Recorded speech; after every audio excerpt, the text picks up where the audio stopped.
Okay, welcome to everyone who's in Drawing 1 at MUW this fall of 2020. And first thing I want to say is my name is Alex Stelios Wills, and I've just realized as I was recording the video for the Design 1 class that I didn't do that.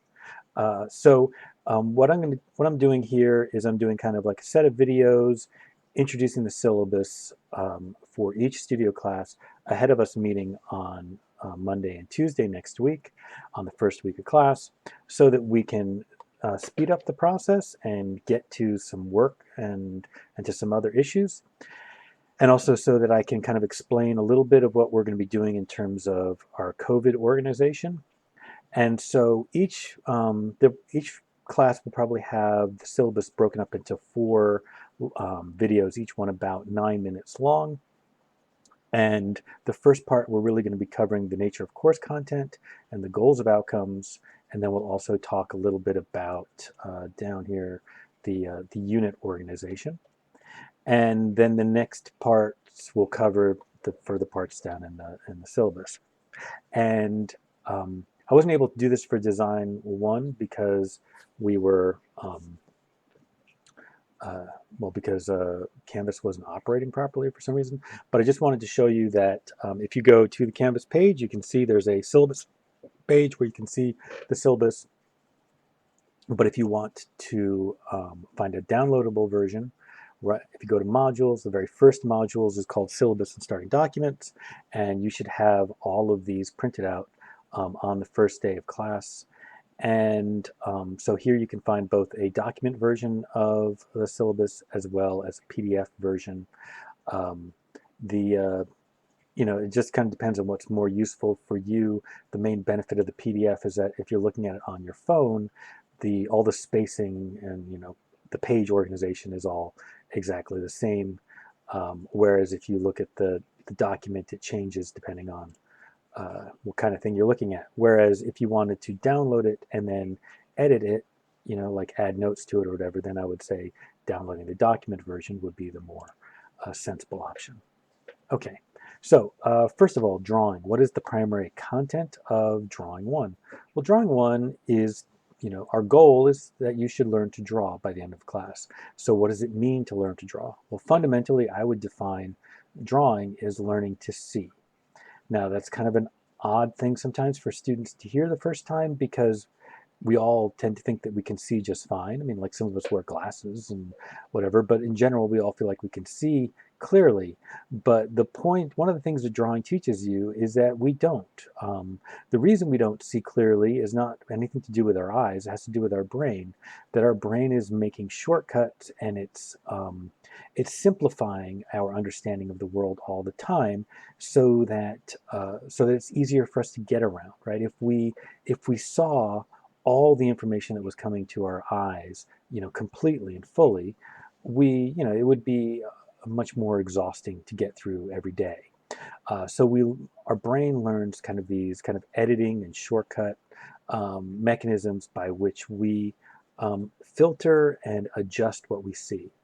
But if you try to draw a box, just a cardboard box, and you have difficulty getting the cardboard box to look right, to get the top plane of the box to look like it's going back in space, then you start to understand that you may think you're seeing clearly, but you're not actually seeing clearly, and that you need to learn a set of processes to teach yourself to actually see clearly. And that is what drawing is. That's exactly what drawing is. There are different kinds of exercises that we do, but fundamentally in the end, what we're doing is we are checking how we see against other more objective ways of measuring how we see until we learn to see more accurately. And then we learn to see space and volume in a way where we can feel that, and that then we can communicate that understanding and that feeling of space and volume in our drawings. That is fundamentally what drawing is. Now, there's lots of other content to this course. There's content about different kind of skills and techniques, but it's important to remember that those skills, those techniques, those materials, they are not the primary content of the course. The primary content of the course is learning to see accurately, learning to draw. And it is strongly my belief that, one, everyone can learn to draw.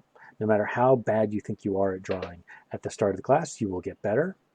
And that everyone has more to learn. You could be starting drawing one, having had, 15 years of intensive drawing education from some great teachers starting at the age of, 5, and all your teachers have been amazing, and you still would have more to learn, because everyone I know who has been working as an artist and is over 50 still finds that they learn more about seeing, about drawing, about painting.